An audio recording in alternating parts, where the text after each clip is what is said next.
नमस्कार मंडळी, सुख संस्कृती चॅनलमध्ये आपण सर्वांचं स्वागत आहे. गुरुपौर्णिमा म्हणजे काय? गुरुपौर्णिमा हा एक महत्त्वाचा भारतीय सण आहे, जो व्यास पौर्णिमा म्हणूनही ओळखला जातो. या दिवशी महर्षी वेद व्यास यांचा जन्म झाला होता, ज्यांनी वेदांचे विभाजन केले आणि महाभारत या महान ग्रंथाची रचना केली. त्याचमुळे त्यांचे स्मरण म्हणून या दिवस साजरा केला जातो. या दिवशी विद्यार्थी आपल्या गुरूंना शिक्षण, मार्गदर्शन आदराने भेटतात, त्यांचे आशीर्वाद घेतात आणि त्यांच्या प्रती कृतज्ञता व्यक्त करतात.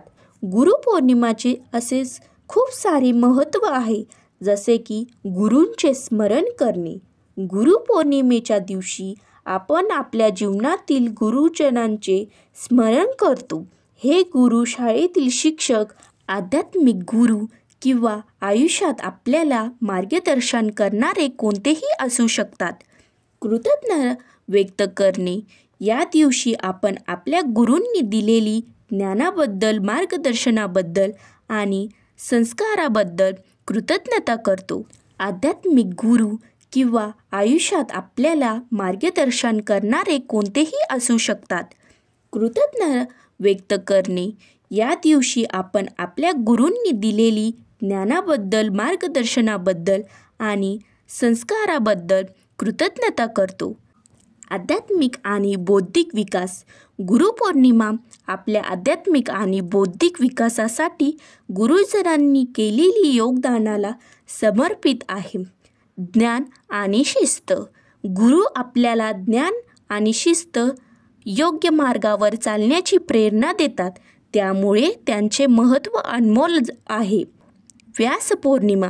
महर्षी वेद व्यास, ज्यांना वेदांचे विभाजन आणि महाभारत या ग्रंथाचे लेखन म्हणून ओळखले जाते, त्यांचा जन्मदिवस असल्यामुळे याला व्यास पौर्णिमा असेही म्हणतात.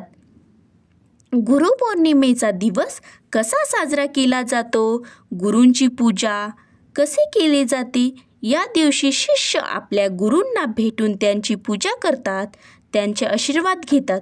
दानधर्म. काही ठिकाणी या दिवशी दानधर्म, कीर्तन, प्रवचन आणि ध्यानसत्राचे आयोजन केले जाते.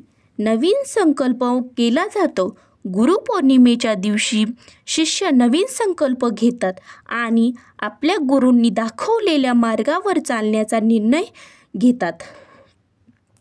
गुरुपौर्णिमा हा एक पवित्र दिवस आहे, जो आपल्याला आपल्या गुरूबद्दल कृतज्ञता व्यक्त करण्याची संधी देतो आणि त्यांच्याकडून मिळालेल्या ज्ञानाचा महत्त्व समजावून सांगतो. गुरुर्ब्रह्मा गुरुर्विष्णू गुरुर्देवो महेश्वरा, गुरुर साक्षात् परब्रह्म, तस्मै श्री गुरुवे नमः.